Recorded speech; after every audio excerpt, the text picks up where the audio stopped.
Hello friends, I welcome you all in my channel English with Nirav. આજના વિડીયોની અંદર આપણે આર્ટિકલ ધ એટલે કે ડેફિનેટ આર્ટિકલ જેને ગુજરાતીમાં કહેવાય છે નિશ્ચિત આર્ટિકલ્સ તેની ચર્ચા કરવાના છીએ કે તેનો યુઝ કઈ રીતે કરવામાં આવે છે, તે શું છે વગેરે, અને કોમ્પિટિટિવ એક્ઝામ્સમાં તેના આન્સર્સ કઈ રીતે આપવા તે. તો બહુ બેઝિક રૂલ છે જે કે જ્યારે તમે કોઈ વસ્તુ વિશે નિશ્ચિત હોય ત્યારે તેનો ઉપયોગ થાય છે ધ આર્ટિકલ્સનો. તો નાઉન છે તે એકવચન હોય કે બહુવચન બંનેની સાથે ધ આર્ટિકલ વપરાય છે કે આ એક બેઝિક વસ્તુ એ અને અન કરતા આમાં અલગ છે. એ અને અન આર્ટિકલ છે માત્ર સિંગ્યુલર નાઉન એટલે કે એકવચન નાઉનની સાથે વપરાય છે, જ્યારે ધ છે પ્લુરલ નાઉનની સાથે. એકવચન બહુવચનમાં જો ખબર ના પડતી હોય તો આઈ બટનમાંથી તમે વિડીયો ચેક કરી શકો છો. હવે નિયમો તરફ આગળ વધીએ કે સૌ પહેલો નિયમ છે કે જ્યારે એકની એક વસ્તુની આપણે બીજી વાર વાત કરીએ ત્યારે એની સાથે ધ આર્ટિકલ વપરાય. દાખલા તરીકે આપણે એક વાક્ય લઈએ કે ધીસ ઇઝ અન એપલ, બરોબર, અને પછી વાક્ય બોલીએ બીજું કે ધ એપલ ઇઝ રેડ. તો પહેલા કીધું ધીસ ઇઝ અન એપલ, બરોબર, એપલ ની પહેલા અન લગાડ્યું, અને બીજું જ વાક્ય બોલ્યા ત્યારે શું કીધું કે ધ એપલ ઇઝ રેડ. તો અહીંયા આપણને ક્લિયર નિયમ સમજાય કે પહેલી વાર જ્યારે વાત કરીએ, પહેલી વાર ઉલ્લેખ, ત્યારે તો એ અથવા અન જ લાગે, કારણ કે આપણે એની વિશે નિશ્ચિત છીએ નહીં. કોઈ પણ એપલ ની વાત કરતા હોઈ શકીએ કે કોઈ પણ એપલ છે, આ એક સફરજન છે, ક્યુ છે એ નિશ્ચિત નથી. પરંતુ જ્યારે આપણે બીજી વાર વાત કરી ત્યારે આપણે કીધું કે ધ એપલ ઇઝ રેડ, બરોબર, કે ક્યુ સફરજન, કે જે સફરજનની આપણે પહેલા વાક્યમાં વાત કરી હતી એ સફરજન લાલ છે. તો હવે આવી જ જો તમને ખાલી જગ્યા આપવામાં આવે કે પહેલા પણ એપલ ની બાજુમાં ખાલી જગ્યા આપી અને બીજામાં પણ ખાલી જગ્યા, અને option A B C D માં એ અન એવી રીતે ઓપ્શન આપ્યા, તો આપણને નિયમ પ્રમાણે ખબર પડે કે પહેલી વાર વાત કરી હોય પહેલા વાક્યમાં ત્યારે એ અથવા અન વપરાય, અને બીજી વાર હંમેશા કોઈ પણ વસ્તુનો ઉલ્લેખ થાય વાક્યમાં તો ત્યાં ધ મૂકીને એનો જવાબ આપશે. એટલે કે આપણે ઓપ્શનમાં જો આવી રીતે ક્વેશ્ચન હોય તો એ અને ધ હોય એવો આન્સર સિલેક્ટ કરવાનો. બીજું વાક્ય લઈએ કે let's go to the station, બરોબર, ચાલો સ્ટેશને જઈએ. તો આ વાક્ય છે એમાં સીધું ધ લાગ્યું. આપણને પ્રશ્ન થાય કે આપણે તો સ્ટેશનનો પહેલા વાક્યમાં તો ઉલ્લેખ પણ કર્યો નથી, પહેલું જ વાક્ય છે ને એમાં ધ કેમ લાગ્યું?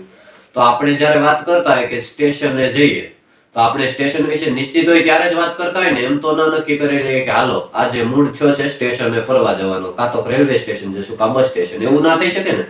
એટલા માટે let's go to the station એટલે કે ધ જ લાગશે, કારણ કે આપણે કોઈ નિશ્ચિત જગ્યાએ જતા હોઈશું. રેલવે સ્ટેશન હશે તો રેલવે અથવા તો બસ સ્ટેશન, પણ આપણે નિશ્ચિત હોઈશું એટલે ધ લાગશે, બરોબર.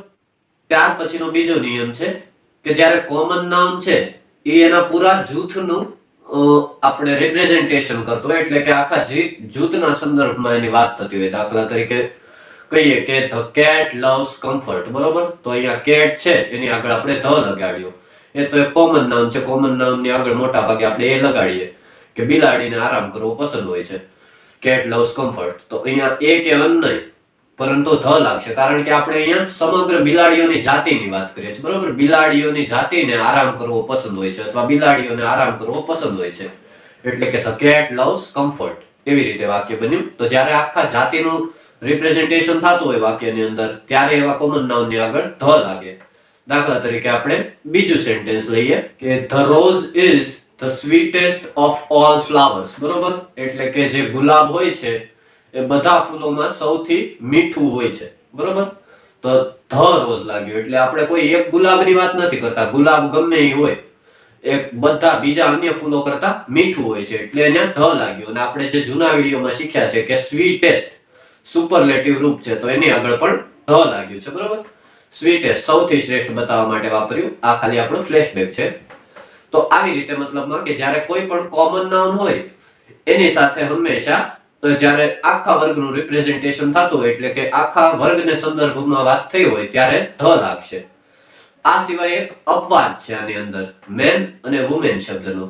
મેન અને વુમેન છે એને આખા જૂથને સંદર્ભીને વાત કરવામાં આવે તો પણ તમે આર્ટિકલ ધ લગાડી પણ શકો અને ન લગાડો તો પણ ચાલે. બંને નિયમ સ્વીકાર્ય છે, પરંતુ કોમ્પિટિટિવ એક્ઝામની અંદર મોટા ભાગે એમાં આર્ટિકલ લગાડવામાં આવતો નથી. દાખલા તરીકે એક વાક્ય લઈએ કે મેન ઇઝ મોર્ટલ, બરોબર, માણસ મરણપ્રાય છે એટલે કે માણસ મરી શકે એવો છે. તો મેન ઇઝ મોર્ટલ એટલે અહીંયા કોઈ એક માણસની વાત નથી થઈ, માણસો દરેક છે એ બધા સમૂહને ઉદ્દેશીને કીધું કે મેન ઇઝ મોર્ટલ. તો અહીંયા આપણે આખા સમૂહના સંદર્ભમાં વાત થઈ એટલે ધ લગાડી શકીએ. પરંતુ કોમ્પિટિટિવ એક્ઝામ્સમાં પૂછાયેલા ક્વેશ્ચન્સમાં મોટા ભાગે આનો આન્સર હોય છે નો આર્ટિકલ, બરોબર. એટલે અહીંયા આર્ટિકલ લાગશે નહીં. તો મેન અથવા વુમેન થી કોઈ વાક્ય આવે તો એનો આન્સર મોટા ભાગે જ રહેશે કે એમાં આર્ટિકલ લાગશે નહીં, બરોબર. ત્યારબાદ પ્રોપર નાઉન. કેટલાક પ્રોપર નાઉન હોય છે એટલે કે વ્યક્તિવાચક નામ કે જેને આપણે કોઈ પર્સનલ ઇન્ડિવિજ્યુઅલ કોઈ વસ્તુ અથવા વ્યક્તિને નામ આપેલું હોય, તો એની સાથે પણ ધ આર્ટિકલ વપરાય. જેમાં હોય છે ઓશન્સ અને સીઝ એટલે કે સાગરો અને મહાસાગરો, એની સાથે ધ વપરાય છે. દાખલા તરીકે the Pacific Ocean, the Indian Ocean, બરોબર, ધ અરબ સાગર, ધ બ્લેક સી. તો આ બધા છે સાગર અને મહાસાગર, એના નામની આગળ ધ વપરાય છે. એવી જ રીતે કેટલીક નદીઓ પણ હોય છે કે જેના નામની આગળ ધ વપરાય છે. મતલબ કે નદીઓનું નામ હોય તો એની આગળ ધ લાગે. The Nile, the Ganga, the Brahmaputra, the Amazon. તો આ બધી નદીઓ છે એના નામની આગળ પણ ધ લાગે છે. પછી કોઈ રણનું નામ હોય એટલે કે ડેઝર્ટનું નામ, તો એ ડેઝર્ટના નામની આગળ પણ ધ લાગે છે. ધ સહારા, સહારાનું જે રણ છે, ધ ડેઝર્ટ ઓફ કચ્છ, તો કચ્છનું જે રણ છે. એવી જ રીતે પર્વત શ્રેણીઓ હોય તો પર્વત શ્રેણીઓના નામની આગળ પણ ધ લાગે છે. દાખલા તરીકે ધ હિમાલયાસ, ધ આલ્પ્સ. તો આ પર્વત શ્રેણીઓ છે એના નામની આગળ પણ ધ લાગે છે. પછી જે ઉપમહાદ્વીપો હોય છે, બરોબર, કે જે કેટલાક ટાપુઓના સંયોજનથી બનેલું હોય, એને આપણે આઇસલેન્ડ કહીએ ઇંગ્લિશમાં. તો એવા નામોની આગળ પણ ધ લાગે છે. જેમ કે વેસ્ટ ઇન્ડિઝ છે એ કોઈ દેશ નથી પરંતુ ટાપુઓનો સમૂહ છે, તો એની આગળ ધ વેસ્ટ ઇન્ડિઝ લાગે છે, બરોબર. આ સિવાય કેટલાક દેશના નામો છે કે જે ધ રિપબ્લિક અથવા તો યુનાઇટેડ થી ચાલુ થતા હોય, તેવા દેશના નામોની આગળ પણ ધ લાગે છે. દાખલા તરીકે the Republic of Africa, the Republic of China, બરોબર, અથવા તો યુનાઇટેડ સ્ટેટ્સ અથવા યુનાઇટેડ કિંગડમ એ છે. અને એ સિવાય કેટલાક દેશો બિલકુલ અપવાદરૂપ છે કે અમુક દેશોના નામની આગળ ધ આર્ટિકલ વપરાય. જેમ કે ધ નેધરલેન્ડ્સ, ધ યુક્રેન. એવા કેટલાક દેશો છે જેનું લિસ્ટ અત્યારે સ્ક્રીન ઉપર ફ્લેશ થતું હોય છે કે એમના નામની આગળ ધ વપરાય છે. પછી કેટલીક બુક્સ હોય છે કે જેના નામની આગળ ધ લાગતું હોય છે. દાખલા તરીકે આપણે કોઈ પણ મહાન પુસ્તકોને લઈ લઈએ તો એ બધા સ્ક્રિપ્ચર જેને કહેવાય એને આગળ ધ લાગે. દાખલા તરીકે રામાયણ છે તો એની આગળ ધ રામાયણ લાગે. એવી જ રીતે ભગવદ્ ગીતા છે તો એની આગળ ધ ભગવદ્ ગીતા લાગે. કુરાન છે તો એની આગળ ધ કુરાન લાગે. બાઇબલ છે તો એની આગળ ધ બાઇબલ લાગે, બરોબર. આવી રીતે કોઈ પણ પુસ્તકોના નામ હોય તો એની આગળ ધ લાગે કે જે મહાન પુસ્તકો ગણવામાં આવે છે. એ સિવાય વાત કરીએ તો કેટલીક એવી વસ્તુ હોય છે કે જે બિલકુલ યુનિક હોય છે, એટલે કે માત્ર એક જ હોય છે દુનિયામાં. જેમ કે સૂર્ય છે, ચંદ્ર છે, પૃથ્વી છે. તો આ વગેરે છે, આકાશ છે, એ બધું એક જ છે, તો એના નામની આગળ ધ લાગે છે. The sun, the moon, the sky, the earth.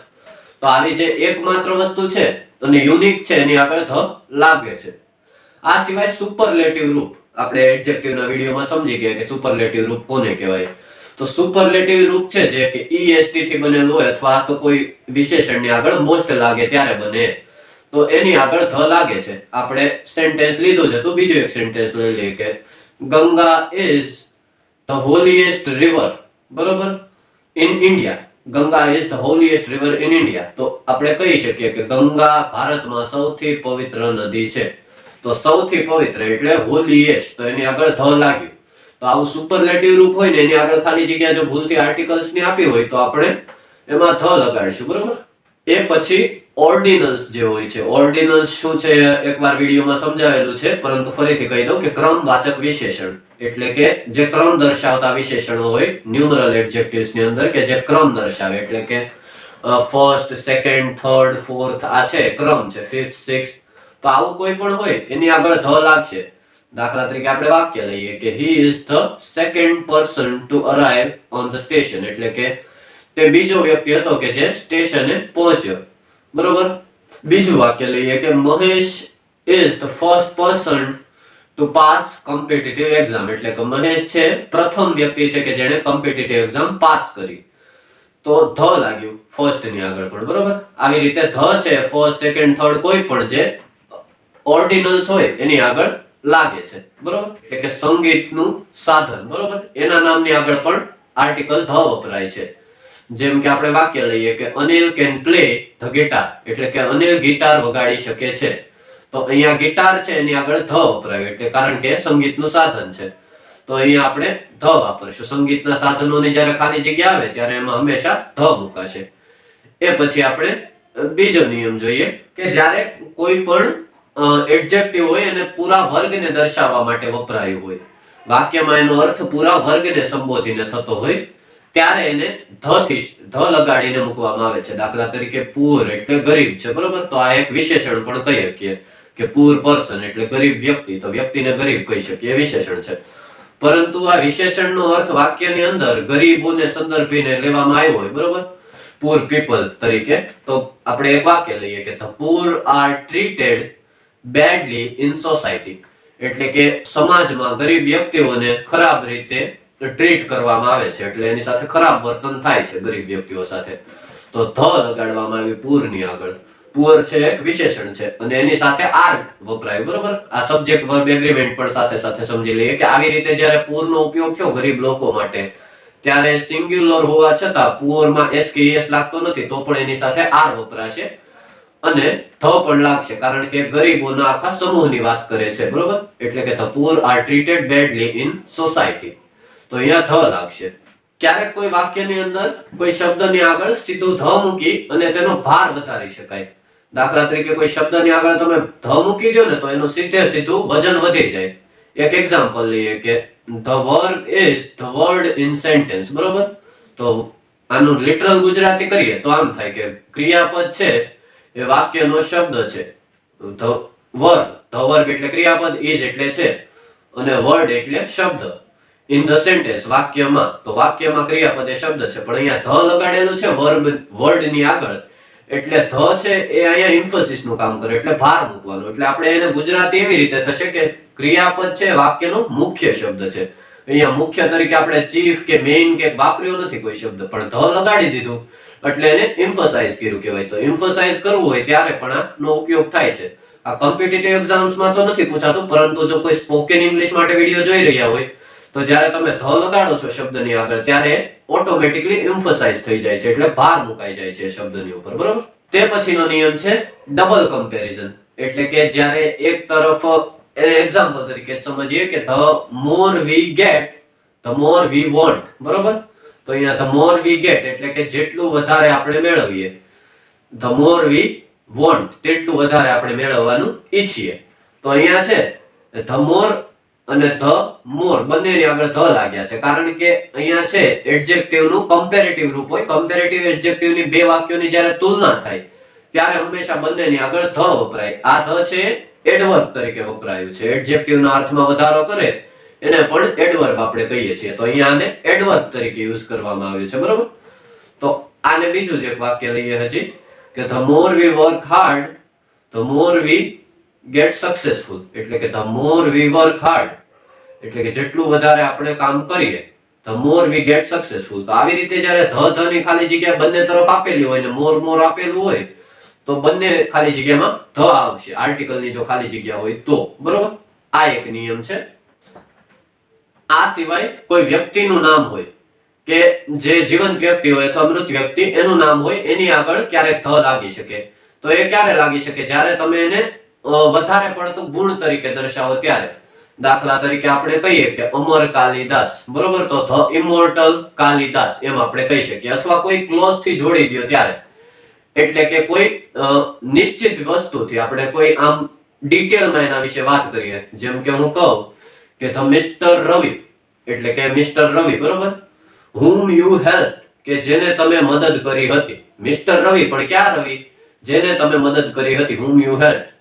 is my teacher is my teacher એટલે કે તે શિક્ષક છે. અને નોર્મલ સેન્ટેન્સમાં જોઈએ કે મિસ્ટર રવિ ઇઝ ટીચર, બરોબર? તો મિસ્ટર રવિ છે શિક્ષક છે, પરંતુ આપણે વાક્ય એમ બનાવ્યું કે mister Ravi whom you helped કે જેને તમે મદદ કરી હતી. તો અહીંયા આપણે આખી ડિટેલ આપી કે ક્યાં રવિ મિસ્ટર રવિ ની વાત થાય છે, તો આપણે એની આગળ ધ લગાડી શકીએ, બરોબર? આવી રીતે ડિટેલમાં જ્યારે વાત થતી હોય ત્યારે. શું આ આટલી ધના નિયમો છે કે જેના પર આપણે ધ્યાન દેવાની જરૂર છે. હવે અત્યારે સ્ક્રીન ઉપર એક્સરસાઇઝ શો થઈ રહી હશે કે જેમાં ધ કેમાં લાગશે, કેમાં નહીં લાગે, અથવા કેમાં એ અને અન લાગશે, તે તમારી રીતે તમે કોમેન્ટ સેક્શનમાં જવાબ આપજો. That is it for the video guys. Thank you for watching. Hope you liked my content, and if you enjoyed it, please like, share, and subscribe.